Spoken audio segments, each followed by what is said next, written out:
माझं गाव कोणतं हा प्रश्न बऱ्याच जणांना पडलेला होता. त्याचं उत्तर ना मी ह्या ब्लॉग मध्ये पुढे दिलेलं आहे, त्यामुळे हा ब्लॉग शेवटपर्यंत नक्की बघा. रात्रीपासूनच आमच्या घरी ना टिपकाभर सुद्धा पाणी नव्हतं. पाणी आल्यानंतर पहिले तर घरातली सगळी कामं आवरून घेतली आणि आज सोमवार असल्यामुळे आत्या सुद्धा घरी नव्हत्या, त्यामुळे मला शूट करायला कसलाच टाइम भेटला नव्हता. त्यानंतर दुपारी म्हटलं थोडंसं आवरावं. आता हा ड्रावर असा क्लीन होण्यामागं किती मेहनत लागली ते तुम्हाला मी दाखवलं. दुपारी थोडंसं निवांत होते म्हणून हा बांगड्यांचा पसारा काढला होता, तर आमचे छोटे पाटील मला ते काय आवरूनच देत नव्हते. 1, 2, 3, 4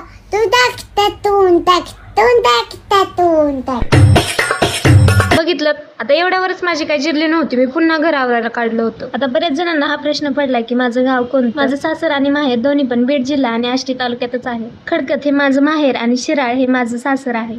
आणि अजून जर तुम्हाला माझ्याबद्दल काही प्रश्न असतील तर तुम्ही कमेंट बॉक्स मध्ये विचारू शकता. आज ना खरंच कामाने कमी आणि छोट्या पाटलांनी मला जास्त दमवलं होतं. त्यानंतर ना दुपारून खूप आभाळ आलेलं होतं आणि वारं सुद्धा खूप सुटलेलं होतं. पाऊस येईल असं वाटलं होतं, पण 5 मिनिटासाठी सुद्धा पाऊस आला नव्हता आणि संध्याकाळचं वातावरण असं काहीच झालं होतं. तुम्हाला आजचा व्लॉग कसा वाटला ते मला कमेंट करून नक्की सांगा. भेटूया पुढच्या व्लॉग मध्ये, तोपर्यंत बाय.